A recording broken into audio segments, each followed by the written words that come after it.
நாம் வாழ்காந்தனர் வானவர் ஆணினம் என்கின்ற இந்த பதிகத்தினுடைய விளக்கத்தை தொடர்ச்சியாக பார்த்து கொண்டிருக்கிறோம். இதில் சென்ற வகுப்பு வரை ஆடும் எனவும் திருப்பாட்டின் அமைந்த மூன்றும் என்கின்ற 838வது பாடல் வரைக்கும் நம்ம பார்த்துருக்கிறோம்.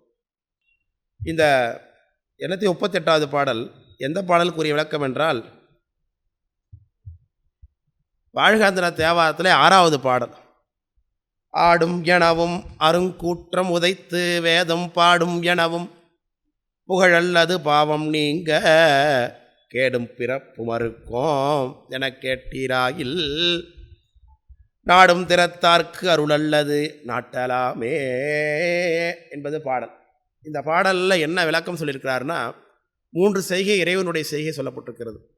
ஆடுதல், கூற்றத்தை உதைத்தல், வேதத்தை பாடுதல். இது 3 செய்கையும் சிவபெருமான் செய்கிறார். இது 3மே பாருங்கள் ஒன்றுக்கொன்று முரணானது. ஆடுவது என்பது களிப்பு என்பது சாதாரணமான மனிதர்கள் செய்யக்கூடிய விஷயம். சந்தோஷத்தில் ஆடுவது என்பது அதையும் பெருமான் செய்கிறார். அவரும் வழி இல்லாதவர் போல ஆடுகிறார். வழியுடையவன் எதிரியை கொல்வான், அவ்வகையில் யமனை கொல்லுகிறார். கொலை என்கின்ற தொழிலை செய்யக்கூடியவரிடத்தை சாத்விகமான கொள்கையில் பார்க்க முடியாது. அதே கொலை தொழிலை செய்த சிவபெருமான் வேதத்தையும் ஓதுகிறார். இப்படி ஒன்றுக்கொன்று முரண்பட்டதாகிய 3 செய்கை இந்த பாடலில் ஞானசம்பந்த பெருமான் சிவபெருமானிடத்தை எடுத்து காட்டியிருக்கிறார். ஆடும் எனவும் அருங்கூற்றம் உதைத்து வேதம் பாடும் எனவும் புகழல்லது பாவம் நீங்கன்னர். இது 3மே இறைவனுடைய புகழ். ஆடுவது, கூற்றத்தை உதைப்பது, வேதத்தை பாடுவது, இது 3மே என்னது? இறைவனுடைய புகழ் அல்லது பாவம் நீங்க கேடும் பிறப்பும் அறுக்கும் என கேட்டீராகில் நாடும் திறத்தார்க்கு. இது 3ஐயும் சுவாமி ஏன் செய்கிறார் என்று யார் கேட்டாலும் அவர்களுக்கு என்ன பதில்? ஒரே பதில், அருள் அல்லது நாட்டலாமேனர். அருளை தவிர்த்து வேறு எதுவும் அவர் செய்யவில்லை. அதனால் அவர் ஆடுவதும் என்னது தான்? அருள் தான். அவர் வேதம் பாடுறதும் அருள் தான், கூற்றத்தை உதைப்பதும் அருள் தான். இது 3மே அருள் என்கின்ற செய்கை தான் சொல்லப்படுகிறது. அதனால் சிவபெருமான் ஆடுகின்றார் என்பது இங்கே நித்தியமும் நடந்து கொண்டே இருக்கக்கூடிய ஒரு விஷயம். அதாவது இந்த பிரபஞ்சம் என்பது சாமி தான். சுவாமிக்குள்ளே தான் நாம் எல்லாருமே இருக்கிறோம். அவருடைய வியாபகத்துக்குள்ளே தான் நாம் அனைவருமே இருக்கிறோம். இந்த பிரபஞ்சமானது சலனப்பட்டு கொண்டே இருக்கிறது, நித்தியமாக சலனப்பட்டு கொண்டே இருக்கிறது இல்லையா? எப்படி சொல்ல கொண்டா இதை? இந்த ஆகாயம் நம்முடைய இல்லை சனபங்கம் வந்து பௌத்தருடைய கொள்கை. நாம் மாறிக்கொண்டே இருக்கிறோம். ஒரு இடத்துல நம்ம இருக்கிறோமா? ஒரே இடத்துல நம்ம இருக்கிறோமான்னா சென்ற வினாடி இப்போ நம்ம கிழக்கிருந்து மேற்கே மூவ் ஆகி கொண்டிருக்கிறோம் இல்லையா? சரி, மேற்கேருந்து கிழக்க மூவ் ஆகிறோம். பூமி எப்படி தானே சுற்றுது? மேற்கேருந்து கிழக்க சுற்றுது. அதனால சூரியன் அங்கேருந்து கிளம்பி மேலே வர மாதிரி நமக்கு தெரிகிறார். அப்போது இந்த வினாடியில் நான் அங்கே இருந்தேன்னா அடுத்த வினாடி நான் அங்கே இருக்கேன், அதுக்கு அடுத்த வினாடி அங்கே போயிடுறேன். ஆனால் ஒட்டு மொத்தமாக இந்த அமைப்பே சுற்றுறதுனால நமக்கு என்ன தெரியலை? நாம் மூவ் ஆகி கொண்டே இருக்கிறோம், நம்ம அசைந்து கொண்டே இருக்கிறோம்ன்றது நமக்கு தெரியவில்லை. நாம் சுற்றும் பொழுது இந்த தரையே சேர்ந்து சுற்றுகிறது, தரை மீது இருக்கக்கூடிய கட்டடமும் சேர்ந்து சுற்றுகிறது, கட்டடத்துக்குள்ளே இருக்கக்கூடிய இந்த கட்டடமும் அந்த சேர் சுற்றுகிறது, சேரில் உட்காந்துருக்கிற நானும் சுற்றுக்கின்றேன். ஒட்டுமொத்த அமைப்புமே மூவ் ஆகிறது, அசைந்து கொண்டு தான் இருக்கிறது. ஆனால் ஒரு வினாடியில் நாம் இருந்த இடத்துல அடுத்த வினாடி நாம் இருக்கிறோமா? இல்லை, பூமி சுற்றி கொண்டு தான் இருக்கிறது. அப்போ நாம் என்ன பண்ணுறோம்? அசைந்து கொண்டு தான் இருக்கிறோம். சரி, பூமி ஒரு வட்டத்தெல்லாம் சுற்றி கொண்டிருக்கிறது, அதனால் திரும்ப அடுத்த ஆண்டு திரும்பி இதே இடத்துக்கு வருவோமா? இப்போ பூமி நீள்வட்ட பாதையில் சுற்றுகிறது. நம்முடைய கிளைமேட் அப்படிங்கிறது எதை வச்சு? ஒரு ஆண்டுக்கு 4-6 பருவங்கள் மாறுகிறது. மார்ச் மாதத்தில் பூமி இங்கே இருந்ததுன்னா திரும்பி அடுத்த மார்ச் மாதத்தில் இதே இடத்துக்கு திரும்பி பூமி வரும் அப்படி நம்ம பார்த்தோன்னா அதுவும் கிடையாது. ஏன்னா சூரியனும் சுற்றி கொண்டிருக்கிறார். அப்போ சூரியனும் என்ன பண்ணுறார்? இடம்பெயர்ந்து கொண்டு தான் இருக்கிறார். சூரியன் இடம்பெயரும் பொழுது பூமி சேர்ந்து இடம்பெயர்ந்துடுவார். அப்போது சென்ற ஆண்டு எந்த இடத்துல சூரியன் இருந்தாரோ அந்த இடத்துல சூரியன் இந்த ஆண்டு இருக்க மாட்டார். விளங்க புரியுதுங்களா? சூரியன் யார் சுற்றுறாருன்னா அவர் பால்வீதி அண்டத்தை மையமாக வைத்து கொண்டு சுற்றி கொண்டிருக்கிறார். ஒட்டுமொத்த பால்வீதி அண்டம் இருக்கக்கூடிய பிரபஞ்சமே அப்படி நகர்ந்து கொண்டு தான் இருக்கிறது. அதனால் நாமளும் ஒரு வினாடியில் இருக்கிற நேரத்தில் அடுத்த வினாடியில் இல்லை, அடுத்த வினாடி அந்த வேறு இடத்துக்கு மூவ் ஆகிடுறோம். பூமியும் மூவ் ஆகிறது, சூரியனும் மூவ் ஆகிறார். பிரபஞ்சமே ஒன்றுக்குள்ளே ஒன்று என்ன ஆகுது? உள்ளுக்குள்ளே அசைந்து கொண்டு தான் இருக்கிறது. இந்த அசைவு எப்பொழுது நடந்து கொண்டே இருக்கிறது அப்படிங்கிறத காண்பிப்பதற்காக தான் சாமி ஆடுகிறார். அதனால தான் வேறு எந்த தெய்வத்துக்கும் இந்த ஆடல் என்கின்ற தத்துவம் காட்டு வைக்கப்படவில்லை. வேறு எந்த சமயத்திலுமே இந்த கொள்கையை எடுத்து அரசி காட்டப்படவில்லை. விளங்க புரியுதுங்களா? அதனால் அந்த ஆட்டம் என்பது உலகத்தினுடைய சலனம், பிரபஞ்சத்தினுடைய சலனம், நித்திய சலனம். அந்த சலனத்தை காட்டுவதற்காகத்தான், இந்த பிரபஞ்சத்துக்குள்ளே தான் நீ இருக்கிறாய், எனக்குள்ளத்தான் நீ இருக்கிறாய் என்பதை காட்டுவதற்காக தான் சுவாமி ஆடிக்கொண்டே இருக்கிறார் என்பதை நாம் பார்க்கிறோம். விளக்கம் புரியுதுங்களா? அப்படி அந்த ஆடும் எனவும் திருப்பாட்டு என்று அந்த பாடலுக்குரிய உரையை 838வது பாடலில் சேக்கழார் சாமிகள் பெரிய புராணத்தில் காட்டுகிறார்கள். ஆடும் எனவாம் திருப்பாட்டின் அமைந்த மூன்றோ நீடும் புகழோ பிறர் துன்பம் நீத்தற்கோ என்று தேடும் உணர்வீர். உலகுக்கு இவை செய்தது ஈசர் கூடும் கருணை திறம் என்றனர் கொள்கை மேலோர்.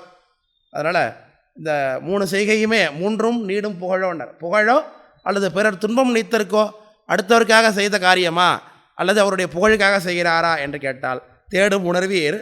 உலகுக்கு இவை செய்தது ஈசர் கூடும் கருணை திறம் என்றனர். இறைவனுடைய கருணை தான். அதனால் உயிர்களை உய்வுக்காக சுவாமி செய்யக்கூடிய கருணை தான் இது எல்லாமே. ஆடுவது, பாடுவது, உயிர்களுக்கு ஏற்படக்கூடிய சங்கடத்தை தீர்ப்பது. இந்த இடத்துல கூற்றத்தை உதைப்பது என்பது என்னது? உயிர்களுக்கு ஏற்படக்கூடிய சங்கடத்தை நீக்குவது என்று பொருள். அதனால் கருணைத்திறம் என்றனர் கொள்கை மேலார் என்பது அந்த பாட்டு. அந்த பாடல் சென்றப்போல விளக்கியாச்சு.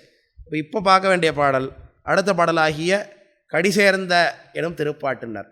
கருதும் கடிசேர்ந்த எனும் திருப்பாட்டு தொடங்குகிறது. அந்த பாட்டு தேவாரத்தில் எப்படி இருக்குது?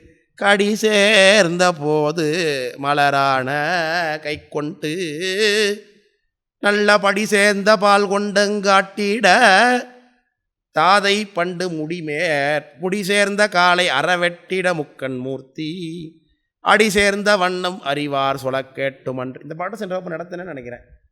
யாரும் வரலையா? சென்ற வகுப்பு இருந்தவங்க யாருமே இல்லைங்க. இப்போ தான் நடத்துகிறானா? சண்டேச நாயனருடைய அந்த அவங்க அப்பா செய்த தவறு என்ன அப்படிங்கிறத இதில் சொல்லியிருக்கார் அப்படிங்கிற இந்த பாட்டுக்கு விளக்கம் சொன்னானே சென்ற வகுப்பு. அதாவது சேக்கரார் சாமி என்ன சொல்கிறாங்கன்னா, அந்த பார்க்குடங்களை இடறினார். சண்டேச நாயனருடைய தந்தை எச்சதத்தன் அவருக்கு பேர். சண்டேச நாயனாருடைய தகப்பனாருக்கு பேர் என்ன? எச்சதத்தன். எச்சன் அப்படின்னா யார்? யக்ஞ புருஷன். யக்ஞத்தில் அந்த அக்னி வளர்க்குறாங்க இல்லையா, அந்த அக்னிக்குரிய புருஷனாக இருக்கிறாங்க. அக்னிக்குரிய தேவன். அக்னி தேவன் கிடையாது, யக்ஞம் யாகம் என்பதற்குரிய புருஷன், யக்ஞ புருஷனாக. இல்லை, ஆகுதி சேர்க்கிறவங்க அக்னி. அந்த யாகம் என்கின்ற அந்த விஷயத்துக்குரிய புருஷன், யாக புருஷன் பேர். அவனு யக்ஞன், அதான் யக்ஞ புருஷன் பேர். அந்த யக்ஞ புருஷனை தான் எச்சதத்தன் என்று நம்ம தமிழ்படுத்திக் கொள்கிறோம். இருமை வினைக்கும் ஒரு வடிவாம் எச்சதத்தன் என்று அவர் சேக்கரார் சாமி காட்டுவார். ஏன் அப்படின்னா, அந்த நல்வினையும் இருக்குது, தீவினையும் இருக்குது அவங்ககிட்ட. எப்படின்னா, சிவபூஜையினுடைய மகத்துவம் தெரியாத சிவபூஜைக்கு இடையூறாக இருந்தான். அதே சமயத்தில் சண்டேச நாயனையும் பெற்று கொடுத்துருக்கான். அவன் பார்த்து 2 விஷயமும் அவன் செய்திருக்கிறான். நல்லதும் செஞ்சுருக்கான், கெட்டதும் செஞ்சுருக்கான். அதனால் இருமை வினைக்கும் ஒரு வடிவாம் எச்சதத்தன் என்று அவரை சேக்கரார் சாமி அறிமுகப்படுத்துவார். அந்த எச்சதத்தனை, இந்த எச்சதத்தன் கிட்ட போய் சண்டேச நாயனாருடைய தன்மையை சொல்லுகிறார்கள். முதல்ல சண்டேச நாயனார் என்ன பண்ணுகிறார் அப்படின்னா, ஓதுக்கடை அவங்க ஊரில் வேத பாடசாலைக்கு சென்று கொண்டிருக்கும் பொழுது அங்கே ஒரு புனிட்ருகா, அப்போ தான் கன்று போட்டிருக்கு அந்த பசு, அதை மேய்க்கிறதுக்கு ஓடிட்டு வந்துட்டான் இடையன். அப்போது அந்த பசு அவனை முட்டுவதற்கு செல்லுகிறது. உடனே அவன் கழியால் அந்த பசுவை அடிக்கிறான். அதை பார்த்து மனம் புறாத சண்டேச நாயனார் பசுவினுடைய பெருமைகள்லாம் எடுத்து அவன்கிட்ட சொல்லுகிறார். நம்முடைய சிவபெருமான் ஆடுவதற்கு பொருட்களை கொடுக்கக்கூடிய உரிமை சுரபி குலம் என்று சொல்கிறார். உரிமை சுரபி குலம்னார். சிவபெருமானுக்குரிய பொருட்களை கொடுப்பது, அந்த உரிமையை பற்றது இந்த சுரபி. உலகத்தில் உள்ள எல்லா தேவர்களும் வசிக்கக்கூடியது இந்த பசுவில் தான். அதனால் இந்த பசுவை அடிக்கலாமா? இந்த நமக்கு பூசக்கூடிய திருநீரை கொடுப்பது இந்த பசு தான். அதனால் அந்த பசுவை எல்லாம் வணங்கணுமே தவிர்த்து இதை அடிக்கக்கூடாது, இது பெரும் பாவம் என்று சொல்லி அவர் அந்த பணியிலேருந்து நீக்கிவிட்டு, இனிமேலுக்கு இந்த பசுக்களை நானே மேய்க்கிறேன் என்று சொல்லி புறப்படுகிறார். பசு மேய்க்கிறாங்க. கொண்டு போய் பாடசாலைக்கு போகிறத விட்டுட்டு மாடு மேய்க்க போயிட்டார். அங்கே போய் ஆற்றங்கரையில் பசுக்களை மேய்க்கிறார். பசுக்களெல்லாம் காலையில் கறந்துட்டு தான் விடுவாங்க. வீட்டில் கறந்துட்டு விட்டால் அதுக்கப்புறம் சாயந்தரம் பொழுதுனையும் மேயும். மேய்ந்ததுக்கு பிறகு அன்றைக்கு அந்த சாப்பிட்டதுனாலையும் வீட்டில் இருக்கக்கூடிய கன்றை நினைத்தும் பசுக்களுக்கு பால் மாலையில் சுரக்கும். உடனே வீட்டுக்கு போது மாலையில் பால் கறந்து கொள்வார்கள் வீட்டில் உள்ளவங்க. இதுதான் வழக்கமாக இருக்குது இது வரைக்கும். ஆனால் இவர் சண்டேச நாயனார் மேய்க்க ஆரம்பித்ததுலேருந்து பசுக்களுக்கு அதிகமான பால் சுரக்க ஆரம்பிக்கிறது. அந்த மறைச்சிறுவர் சிறிய மறை பிள்ளையார்னு சொல்லுவார் சேக்கரார் சாமி அவரை. அந்த குழந்தையினுடைய அழகையும் அவருடைய ஞானத்தையும் பார்த்த பசுக்களுக்கு தங்களுடைய கன்றுகளுடைய நினைவு வந்ததுனால அதிகமாக பால் அங்கேயே சுரக்க ஆரம்பிக்கிறது. பாலெல்லாம் தானாகவே ஊற்ற ஆரம்பிக்கிறது. அப்போது அதை பார்த்த சண்டேச நாயனார் இந்த பாலை நம்ம சாமிக்கு அபிஷேகம் பண்ணலாமே என்று நினைக்கிறார். அந்த பூஜை பொருளை பார்த்த உடனே அவருக்கு சிவபூஜை செய்ய வேண்டும் என்கின்ற எண்ணம் வருகிறது. அது பூர்வ ஜென்மத்தினுடைய தாக்கம். நேற்று கூட வகுப்பில் கண்ணப்ப நாயனார் புராணத்தில் பார்த்தோம். அவருடைய அந்த குடுமித்தேவருடைய நெருக்கம் ஏற்பட அவருக்கு இப்போ அண்டை வினை மூண்டழன்னார். ஞானசம்பந்தருக்கு அப்படி தான். அது வரைக்கும் அவருக்கு தோணவில்லை. சரியான காலகட்டம் வாய்க்கும் பொழுது அவங்க அப்பாவை காணும்னு தேடின மாத்திரத்திலே தன்னுடைய உயிருக்கு தாய் தந்தையாக சுவாமி அம்பாளோட நினைவு வருகிறது. அப்போ தான் அம்மே அப்பான்னு அழைக்கிறார். உரிய காலம் வரும் பொழுது அங்கே அது தூண்டப்படும். அதுபோல் அவருக்கும் சிவபூஜை செய்யணுங்கிற எண்ணம் வருகிறது. அந்த பாலெல்லாம் கறந்து வைக்கிறார். பாலெல்லாம் எதில் கறந்து வைத்தார் அதை பற்றி சேக்கரார் சாமி ஒன்றும் குறிப்பு கொடுக்கல. கறந்து வைத்தார்ன்னு இருக்கு. அதை பற்றி சிகிச்சை செய்யாமல் ஒன்றும் எழுதலை. ஆனால் நம்முடைய ஞானத்திரல் ஆசிரியர் சிவகுமார் ஐயா இருக்கார் இல்லையா, அவர் சொல்லுவார், மணியாற்றங்கரையில் அந்த காரியங்கள்லாம் செய்ய வராங்க இல்லையா, அந்த ஈமச்சடங்குகள்லாம் செய்து விட்டு பானைகள்லாம் போட்டு வச்சுருப்பாங்க. நிச்சயமாக அந்த பானையை எடுத்து அவர் பயன்படுத்தியிருப்பாருன்னு அவர் ஒரு கருத்து சொல்லுவார். ஏற்றுக்கொள்ளக்கூடிய கருத்தாக தான் இருக்குது எனக்கு. ஏன்னா வேறு பானை இருக்கிறதுக்கு வழி அங்கே, ஏன்னா பாலை நிறையா கறந்து வைக்கிறாரு. பானை எங்கேருந்து கிடைக்கும் அவருக்கு? அப்போது அங்கே கிடைக்கக்கூடிய ஒரு பாத்திரங்களை எடுத்து தான் அவர் பயன்படுத்தியிருக்க வேண்டும் என்று தெரிகிறது. அப்படி ஒரு யோசனை பண்ணி இந்த கருத்து வருவார். சரி, அவர் சொன்ன கருத்து எங்கேயாவது இருக்கான்னு பார்த்தேன். ஆனால் அது எங்கேயும் சிக்கே செய்யாமல் அதை பற்றி ஒன்றும் சொல்லலை. பாலை கறந்து வச்சாருன்னு சொல்லிட்டாங்க, அவ்வளோதான். எங்கேருந்து குடம் கிடைத்திருக்கும் தெரியவில்லை. அதனால் இந்த பாலையெல்லாம் கறந்து ஸ்தாபித்து வைக்கிறார். நம்ம எப்படி சிவபூஜைக்கு அந்த தண்ணீரை எப்படி நம்ம கட்டுவோமோ திருமஞ்சனை கட்டுறதுன்னு சொல்லுவாங்க. அதுக்கு அதுக்கு சாமிக்கு அதை கவசம் ஊத்துறதுனால அதை மூடி அதுக்கு அபிமந்திரம் செய்து அதுக்கு அர்ச்சனை செய்து அப்புறம் தாளத்திரியம் கொடுத்து இது திக்பந்தனம் பண்ணி அப்புறம் தேனுமுத்திரை கொடுத்து வைப்பது. இது ஸ்தாபித்து வைப்பதுன்னு பேர். அந்த தண்ணீரை தயார் பண்ணி வைக்கிறது, கலசமாக ஆக்கி வைப்பது. அப்புறம் உதக கும்பம்னு சொல்லுவாங்க, அதுக்கு பேர். உதகம்னா நீர், உதகம்னா நீர். அந்த தண்ணீரை கலசத்தில் சேமித்து அதை சாமியை ஸ்தாபித்து ஆவாகனம் பண்ணி வைக்கணும். ஆமாம், அப்படி வைத்து கொள்கிறார் இந்த பாலை கறந்துன்னு சொல்கிறார் சேக்கரார் சாமி. அப்புறம் கோயில் அப்படின்னா சாமியை சிவபூஜை பண்ணுறாருன்னா அதுவும் ஒன்றும் சாதாரணமாக சும்மா மண்ணை குமித்து வச்சார் அப்படின்னு தான் இல்லை. சேக்கரார் சாமி விரிவாக சொல்கிறார். சுற்றாலயங்கள் வகுத்தமைத்தார்னார். சுற்றி கோயிலுக்கு ஒரு சிவாலயமே அங்கே உற்பத்தி பண்ணுறார். அது எப்படின்னா சனிகலிங்க பூஜை. சனிகலிங்க பூஜை பண்ணாலும் சிவபூஜை பண்ணாலும் அது என்னது தான், அது சிவாலயமாகத்தானே பாவிக்கிறோம். உள்ள நுழைஞ்ச உடனே சூரியன் இருக்கார். அப்புறம் பச்சைமத்துவார பாலகர்கள்னு அங்கே 8 பேரை பூஜை பண்ணுறோம். அப்புறம் சாமி, அப்புறம் அம்பாள், அப்புறம் அந்த பக்கத்தில் குரு பீடம்னு குருநாதர்களை பூஜை பண்ணுறோம். அப்புறம் இங்கே வித்யாகுரு, அப்புறம் எல்லாரையும் பூஜை பண்ணுறோம். ரிஷபம் வைக்கிறோம். எல்லாரையும் தானே வச்சு தான் பூஜை பண்ணுறோம். சுத்தாலயம் எல்லாம் வச்சு பரிவாரத்தில் எல்லாம் யார் இருப்பாங்களோ அத்தனை பேரும் நம்ம விநாயகர், முருகர் அத்தனை பேர் வச்சு தான் பூஜை பண்ணுறோம். துங்க நீடு கோபுரமும் ஆலயமும் வகுத்தமைத்தார்னர். கோபுரம் கூட கட்டுறாராம். எல்லாம் கட்டி தான் சிவபூஜையை அவர் ஆரம்பிக்கிறாருன்னு பார்க்குறோம். மணலாலயம் எல்லாம் பண்ணுகிறார். அதனால் வந்த மணலில் லிங்கம் மண்ணியின் கரைமேல்னார் அப்பர் சாமி. அதை ஞான சம்பந்தர். அது அதனால் தண்டியாருக்கு அருள்கள் செய்தார் தலைவர் ஆப்பாடினார். அந்த ஆப்பாடிங்கிறது எங்கே இருக்குன்னா, அந்த கும்பகோணத்துலேருந்து நீங்கள் திருப்பனந்தாள் வர வழியில் சேங்கலூர் அப்படின்னு இருக்கும். கும்பகோணத்துலேருந்து திருப்பனந்தாள் சென்னை ரோட்டில் நீங்கள் வந்தீங்கன்னா திருப்பனந்தாளுக்கு முன்னாடி ஒரு 2-3 கிலோமீட்டர்ஸுக்கு பிஃபோர் உங்களுக்கு சேங்கலூர்னு சண்டேச நாயனார் அவதாரத்திலம்னு ஆர்ச்லாம் வச்சுருப்பாங்க. அந்த ஆர்ச்சி கொஞ்சம் தூரம், அது ஆர்ச்சி உள்ள போனீங்கன்னா சண்டேச நாயனார் அந்த இதுக்கு போகலாம், சேங்கலூர் போகலாம். ஆர்ச்சுக்கு நுழையாமல் ரோட்லேயே வந்தீங்கன்னா கொஞ்சம் தூரத்தில் ஆப்பாடி, திருவாப்பாடின்னு ஊர் இருக்குது. அந்த ஆப்பாடி மணியாற்றங்கரையில் அமைந்திருக்கு. அதுதான் சண்டேச நாயனார் மாடு மேய்த்து சிவபூஜை செய்த தலம். அதுதான் அங்கே இருக்கக்கூடிய மூர்த்தி தான் சண்டேச நாயனார் அமைத்த மூர்த்தின்னு கூட சொல்கிறார்கள். அந்த தலத்துக்கு பேர் ஆப்பாடி. அதுக்கு அப்பர் சாமி தேவாரம் மட்டும் இருக்குது அதுக்கு. அதை சொல்கிறார். அங்கே அந்த ஆத்தி மரம்லாம் இருக்கும். அந்த ஆத்தி மரத்துக்கு கீழே தான் அவர் பூஜை பண்ணுறாரு. இந்த ஆத்தி மரமும் இருக்கும் ஒன்றுமும். சண்டேச நாயனார் அவதாரம் அந்த சிவ பூஜை பண்ண க்ஷேத்திரத்தில் ரொம்ப பழமையான க்ஷேத்திரம் அது. தண்டியாருக்கு அருள்கள் செய்தார் தலைவர் ஆப்பாடி ஆரேம்பர் அப்பர் சாமி. அதை அங்கே சிவபூஜை நடக்குது, அபிஷேகம் பண்ணுகிறார் சாமி. அதை அந்த அங்கே இருக்கக்கூடிய மரத்தில் இருந்து கொண்டு பார்க்குறான். ஏற்கனவே மாடு மேய்க்கிறவன் பாலையெல்லாம் கறந்து மணலில் ஊற்றி கொண்டிருக்கிறான் அவன் பையன் என்று சொல்லுகிறார். அதை அவன் ஆராய்ச்சி பண்ணவில்லை. பாலை கறந்து மணலில் யாராவது ஊற்றுவானா, அதை பற்றி யோசிக்கல. நம்ம பிள்ளையாக இருந்தாலும் நம்ம சோதித்து பார்ப்போன்னு மறுநாளுக்கு வந்து மரத்தில் அமைந்து பார்க்குறான். வேலை நடக்குது, பார்த்த உடனே கூட்டு போய் கண்டிச்சுட்டு விட்டுறாரு. மறுநாளும் அதே வேலை செய்கிறார். அப்போ தான் அடிக்கிறார். அங்கே இருக்கக்கூடிய கோலை எடுத்து முதுகில் அடிக்கிறார். கொடிதாம் மொழி கூறி புடைத்தனன் அப்படின்னார். அடிப்பது கூட அவருக்கு தெரியவில்லை, சிவபூஜை நடந்து கொண்டே இருக்கிறது. அப்போ தான் தன்னுடைய காலால் தீதில்லை மாணி சிவகருமம் சிதைத்தானேன்னு மணிவாசக பெருமான் சொல்லுவார். இவர் சேக்கரார் சாமி என்ன சொல்வார், பார்க்குடங்களை இடறினார்பார். அந்த பால்குடம் சாமிக்கு பூசைக்கு வச்சுருக்கக்கூடிய பார்க்குடங்கள்லாம் எத்தி தள்ளினார்னு. நம்முடைய ஞானசம்பந்தர் என்ன சொல்கிறார், ஒருபடி மேலே போய் தாதை முடிமேல் சென்ற காலை அறவெட்டிடன்னு சிவலிங்கத்தையே அவர் சிதைத்தார் என்று சொல்கிறார்.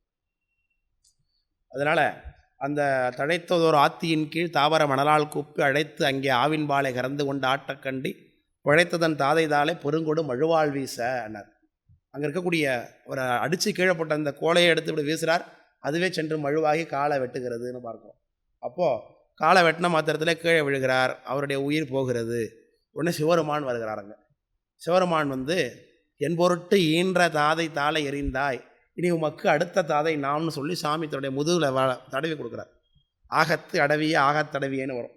தன்னுடைய கொன்ற மாலையை கழட்டி அவர் தலையில் போடுறார், சாமி சாத்துறாருன்னு பார்க்குறோம். அது மேலே அவர் அருள் திருமேனியாக மாறுறாரு. அவருக்கு சண்டீசனமாம் பதமும் தந்தோம் என்ற அந்த சரித்திரம்.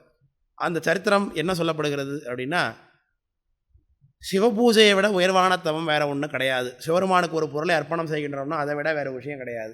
அதே மாதிரி சிவபெருமானை நிந்தித்து விட்டு ஒரு காரியம் செய்கிறோம்னா அதை விட அற்ப காரியம் ஒன்று கிடையாது. இதை தான் நமக்கு சித்தியார் ஒரு பாட்டில் சொல்லுவார், வரமுடை தக்கன் செய்த மாவேள்வி தீமையாக நரரிடை பாலன் செய்த நன்மை தீமை தான் நன்மையாய்த்தேனர். ஹோமங்கள் யாகங்கள் போன்ற விஷயங்கள்லாம் வேதத்தில் சொல்லப்பட்ட பெரிய விஷயங்கள். அதை ஒருவன் செய்கின்றான். வேதத்தில் சொல்லப்பட்ட காரியம் தானே, அது நம்மளை கூப்பிட்டான்னா கூப்பிடலாம், நல்ல காரியம் நடக்கட்டும் அப்படின்னு விட வேண்டியது தானே. ஆனால் சாமி அப்படி விடலை இல்லையா. வேதாகமங்களில் சொல்லப்பட்ட விஷயமாக இருந்தாலும் சிவருமானை நிந்தித்து செய்யத்ததாகிய ஒரு காரியத்தை சாமி என்ன பண்ணுறாரு, அழித்துடுறாரு அதை. ஆனால் தாய் தந்தையை யாரும் துன்புறுத்தக்கூடாது, தாய் தந்தையை காப்பாற்ற வேண்டும், தந்தை சொல்மிக்கு மந்திரம் இல்லைன்னு சொல்லப்பட்ட தந்தையை ஒருத்தர் கொண்டார். ஆனால் அவருக்கு என்ன பண்ணுறாரு, கொண்டு வந்துச்சு சாமி தன்னுடைய சண்டேசன் என்ற பதத்தையே கொடுக்குறார். இது முரண்பாடு இல்லையா இல்லையா. வேதத்தில் எது செய்ய வேண்டும் சொல்லப்பட்டதோ அந்த காரியத்தை செய்தவனுக்கு தண்டனையும், செய்யக்கூடாதுன்னு செய்த ஒரு காரியத்தை செய்தவருக்கு பதவியும் கொடுக்குறாரு சிவபெருமான்னா. இங்கே எது சொல்லப்படுகிறது, பிரதானம் எது அப்படின்னா சிவபக்தி தான் இங்கே பிரதானம். அதனால் இங்கே வேதத்தில் சொல்லப்பட்டது செய்கிறீங்களோ செய்யலையோ அது அடுத்த கட்டம். ஆனால் பிரதானமாக இருக்க வேண்டியது சிவபக்தி. இதை தான் நம்முடைய இந்த தண்டியடிகள் நாயனாருடைய புராணத்தில் வரும். மண்ணைக்கல்லில் பிராணிப்படும் வருத்த வேண்டாம் அப்படின்னா சமணரெல்லாம் போய், தண்டியடிகள் கண்ணு தெரியாதவர், அவர் சின்ன ஒரு பாத்திரம் எடுத்துக்கிட்டு சின்ன தறியெல்லாம் வெட்டி எடுத்துகிட்டு கமலாலய குளத்து சமணரெல்லாம் ஆக்கிரமிச்சிட்டாங்க திருவாரூரில் அப்படின்ட்டு. உடனே அங்கே இறங்கி அவர் கண்ணு தெரியாதவர் தூர்வாரி கொண்டிருக்கிறார் தானே. சமணரெல்லாம் பார்த்து பழிக்கிறான், இப்படி ஒத்தால இவ்வளோ பெரிய 5 வேலி கோயில் 5 வேலி குளம் 5 வேலிங்கிறாங்க திருவாரூரை, அந்த 5 வேலி குளத்தை நீ தூர்வார முடியுமா, உன்னால் முடியுமா, அதனால் விட்டு இந்த காரியத்தை தான். சரின்னு அவர் ஒன்றும் பதில் பேசாமல் இருந்தார் சாமி. உடனே இவன் என்ன சொல்கிறத கேட்காம பண்ணி கொண்டிருக்கிறான்னு அந்த கொட்டுனா மம்முட்டி அந்த பாட்டு தட்டி எல்லாத்தையும் பிடிச்சி தூக்கி வந்துட்டான். அப்போ அவ சொல்லுகின்றான், மண்ணை கல்லில் பிராணிப்படும் வருத்த வேண்டானா. மண்ணை வெட்டுனீங்கன்னா கீழே இருக்கக்கூடியதாகிய மண்புழு முதலிய பூச்சிகள்லாம் வருத்தப்படும், அதை நீ செய்யாத அப்படின்னு. வேறு ஒரு உயிரை துன்பப்படுத்தி திருப்பணி செய்யலாமா அப்படிங்கிற மாதிரி கேள்வி வருது இல்லையா. அப்போ அதுக்கு சாமி சொல்கிறார், தண்டியடிகள் நாயனார் சொல்கிறாங்க, திருவிழிகால் பூசும் சாந்தம் நீர் என புனையும் பிரானுக்கு ஆகும் பணிகள் நல் ஆசில் அறமாவது அறிய வருமோ உமக்குன்னு கேட்டார். சிவருமானுக்காக செய்யக்கூடிய பணிகள் எல்லாம் அறமாகும் அப்படிங்கிறது உனக்கு தெரியுமா, தெரியாதுன்னார். அதனால் பெருமானை முன்னிட்டு கொண்டு செய்யக்கூடிய பணிகள் எல்லாம் அறமாக முடியும். இதுதான் இந்த தாத்பரியம், இந்த சண்டேசனாருடைய சரித்திரனுடைய தாத்பரியம். அதுதான் இந்த பாடலில் சொல்கிறார். கருதும் கடி சேர்ந்த எனும் திருப்பாட்டில் ஈசர மறுவும் பெரும் பூசை மறுத்தவர்க்கு கோரல் முத்தி தரு தன்மை எதுகாதல் சண்டீசர்தம் செய்கை தக்கோர் பெரிதும் சொல கேட்டனம் என்றார் பிள்ளையார்தாம். பெரியவங்கள்லாம் சொல்கிறாங்க, தக்கோர்னா தக்கவர்னா சொல்லத்தக்கவர்கள், சரியானவர்கள், அது சொல்கிறதுக்குரிய தகுதி உடையவர்கள்னு அர்த்தம். தக்கோர் சொல்ல கேட்டனம்னார். கோரல் முத்தி, கோரல்னால் கொள்ளுதல்னு அர்த்தம். இது நடத்தின மாதிரியே எனக்கு தோணுகிறது.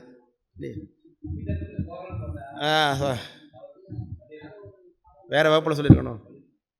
மருவும் பெரும்பூசை மறுத்தவருக்கு கோரல் முத்தின்னு, அதை கோருகிறதுன்னு, நடவடிக்கை எடுக்குமாறு உண்மை கோருகின்றேன் அப்படின்னு மனு எழுதுனீங்கன்னாக்க எந்த ரூப் போடணும்? இந்த ரகரம் கோரல் பார்த்தீங்கன்னா கொலை செய்கிறதுன்னு அர்த்தம். அந்த இடத்துல சின்ன ரகரம் போடணும், மரத்துக்குரிய ரகரம் போடணும். போட்டிங்கன்னா தான் அது கோரிக்கைன்னு ஆகும், விண்ணப்பம். இது போட்டிங்கன்னா உனக்கு கொன்றுவேன்னு அர்த்தம். இது செய்யலைன்னா நான் உனக்கு கொன்றுவேன். போலீஸ் ஸ்டேஷனுக்கு கம்ப்ளைண்ட் எழுதும்போது இதுமாரி நீ எனக்கு நடவடிக்கை இல்லைன்னா உனக்கு கொன்றுவேன்னு போலீஸ் மிரட்டுறது மாதிரி ஆகிடும். அது நான் மறுத்தவருக்கு கோரல் முத்தி, கொலை பண்ணுறது. அதனால தான் நம்முடைய சண்டை, நம்முடைய 63 நாயன்மாரையும் பாருங்கள், கையில் எல்லோரும் ஆளுக்கு பாதி பேர் ஆயுதம் வச்சுட்டு இருப்பாங்க. இன்றைக்கி நாயன்மார் எல்லோரும் இருந்தாங்கன்னா எல்லாரையும் பிடிச்சி உள்ள வச்சிடலாம், ஈபிக்கோப்படி. ஏன்னா எல்லோரும் அது ஆயுதத்தை, ஒருத்தர் நாக்கை வெட்டுறவங்க, ஒருத்தர் மூக்கை வெட்டுறவங்க, ஒருத்தர் கையை வெட்டுறவங்க, காலை வெட்டுறவங்க எல்லோரும் இருக்காங்க இதில், இல்லையா? எல்லாமே எல்லாரும் யாரோட செய்கை எடுத்தாலும் இன்றைய சட்டம் அதை ஒத்துக்கொள்ளாது. இந்த சட்டம் என்ன ஒத்துக்கொள்வது? பெருமான் அதை அங்கீகரிக்கிறார், இல்லையா? அரசனுடைய மனைவி அந்த அம்மா செய்யக்கூடிய தண்டனை ஒரு தப்பு, அதுக்கு மூக்க அறிஞ்சு விட்டுறார் செருத்துணை நாயனார்.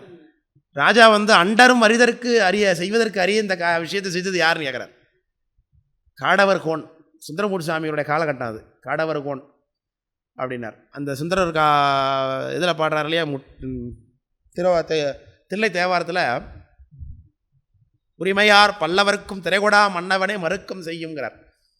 அப்போ சுந்தரமூர்த்தி சாமியோட காலகட்டத்தில் ஆட்சி பண்ண பல்லவர், அந்த பல்லவர் யார் அப்படின்னா திருத்தொண்ட தொகையில் தெரிகிறது. திருத்தொண்ட தொகையில் கடல் சூழ்ந்த உலகலாம் காக்கின்ற பெருமான் காடவர் கோன் கடற்சிங்க நடியார் கொமடியன்னு பதிவு பண்ணுறார். அதை அப்போ காக்கின்ற பெருமான் அப்படிங்கிறத ப்ரெசன்ட் கண்டினியூவஸில் சொல்கிறார், இல்லையா? ப்ரெசன்ட் கண்டினியூவஸ், காத்து கொண்டிருக்கிறார் அப்படின்னு அர்த்தம்.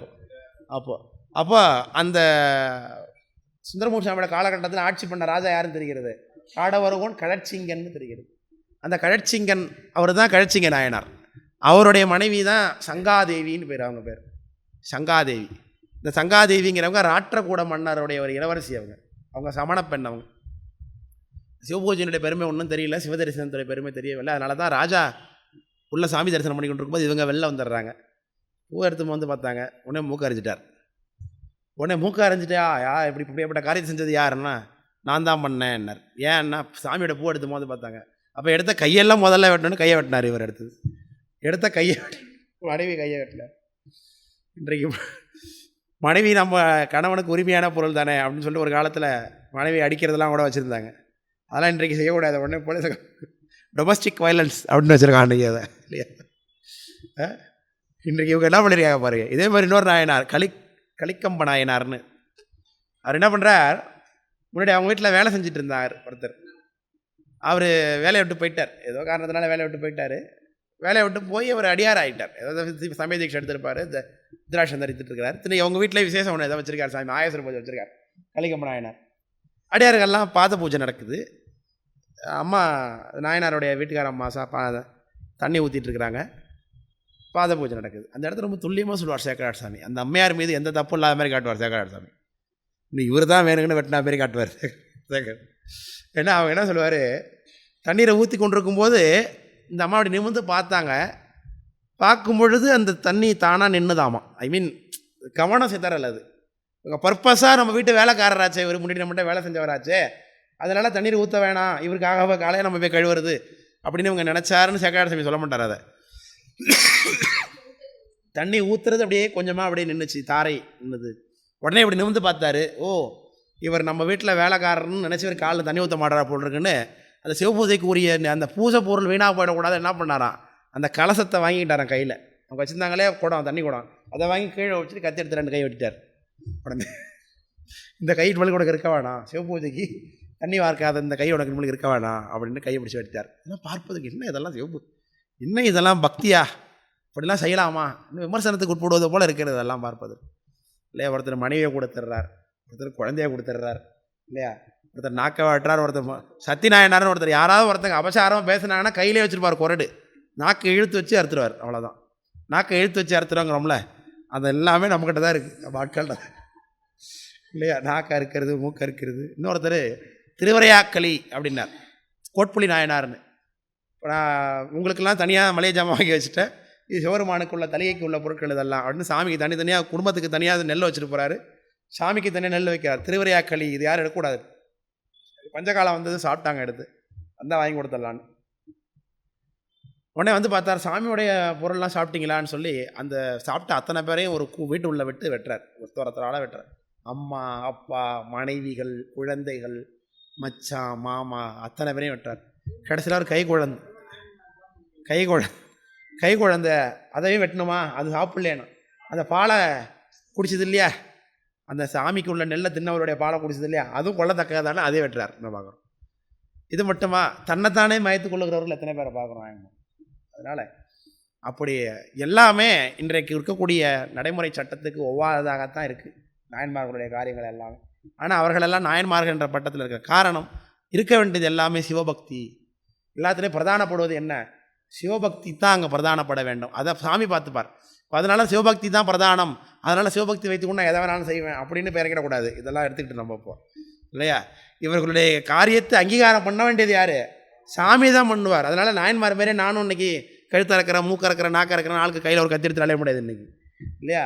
நாயன்மார்களே சாத்விகமான பக்தி செய்வர்கள் எத்தனை பேர் இருக்கிறாங்க. சிவகாமி ஆண்டார்னு இருக்கார், காலையிலே எழுந்திருவாராம், 5 மணிக்கெலாம், 4 மணிக்கு எழுந்திருவாராம் இல்லையா. அதை செய்யறதுக்கு முதல்ல பழக்கணும். எடுத்தோன்னே சத்தியநாராயண மாதிரி கத்தி எடுத்து கிளம்பக்கூடாது இல்லையா. வாயிலார் நாயனாரும் அக பூஜை பண்ண நினைக்கிறோம் இல்லையா, பூசலார் நாயனார் மாதிரி மனசில் வீடு கட்ட நினைக்கிறோம். அது மாதிரி எவ்வளோ விஷயம் இருக்குது. அதனால் ஆற்றறிய வல்வினைன்னு அதை தானே கழிட்டப்படியார் சொல்லுகிறது. அதை ஆற்றறிய வல்வினைக்கு முதல்ல கழிப்பிடக்கூடாது, முதல்ல செய்யக்கூடியதாகி அந்த மெல்வினையை செய்வதற்கு முயற்சி செய்ய வேண்டும். அதனால் கோரல் முக்தினா எல்லாரும் இப்படி கொள்ளுகிறார்களே, எல்லாரும் அடிக்கிறார்களே, என்னென்ன அவர்களுக்கு நரக தண்டனை கிடைக்காம பண்ணுகிறார்கள். நரகத்தில் இந்த சிவாபராதம் பண்ணதுனால நரகத்தில் பலகாலம் உழல வேண்டும். அது இங்கேயே தண்டனை கொடுக்கப்பட்டு விட்டதுனால் அது இங்கேயே திருந்து விடும், பல பிறவி எடுத்து அவங்க அனுபவிக்க வேணாம். அப்படிங்கிறதுக்காக தான் இந்த சண்டேசனார் தன்னுடைய தந்தையை கொள்ளுகிறார் என்று சொல்லுகிறார். அதனால் அவர் முக்திக்கும் போயிடுறாருன்னு பார்க்குறோம். சண்டேசனார் குடும்பத்தோடைய முக்திக்கு போகிறார். அதனால் அந்த மரக்கருணைக்கு ஆட்பட்டதுனால அவர் அந்த பாவமெல்லாம் இங்கேயே தீர்ந்து உடனே அவர் முக்திக்கு போகிறார். சிவபூஜைக்கு இடையூறு பண்ணக்கூடாது அப்படிங்கிறதுனால. அதனால் சிவபூஜை ஒருத்தங்க பண்ணுறாங்க அப்படின்னா அங்கே உட்காந்துக்கிட்டு நம்ம போய் நம்முடைய பிரதாபங்களை காட்டக்கூடாது, அங்கே பேசி கொண்டிருக்கக்கூடாது, நாம் இதை தான் செய்வோம், அதை தான் செய்வோம்னு சொல்லி கொண்டிருக்கக்கூடாது. சிவபூஜையை தரிசிக்க வேண்டும். தரு தன்மையது ஆதல் சண்டீசர் தாம் தைகை தக்கோர் பெரிதும் சொல்ல கேட்டனம்னார். தக்கோர்னா வேதாகமங்களில் சொல்லப்பட்டது, எல்லாரும் சொல்லியிருக்கிறாங்க. அதனால் சிவாபராதம் செய்யக்கூடாது. சிவருமானை நிந்தித்து வேறு காரியங்களில் ஈடுபட்டு அது என்னது, அது தீய காரியமாக முடிந்துவிடும் என்பது இங்கே செய்யும் என்றனர் பிள்ளையார் தாம்னர். அடுத்த பாட்டு வேத முதல்வன் என்று சொல்லக்கூடிய பாட்டு. இது தேவாரத்தில் இந்த பாடல்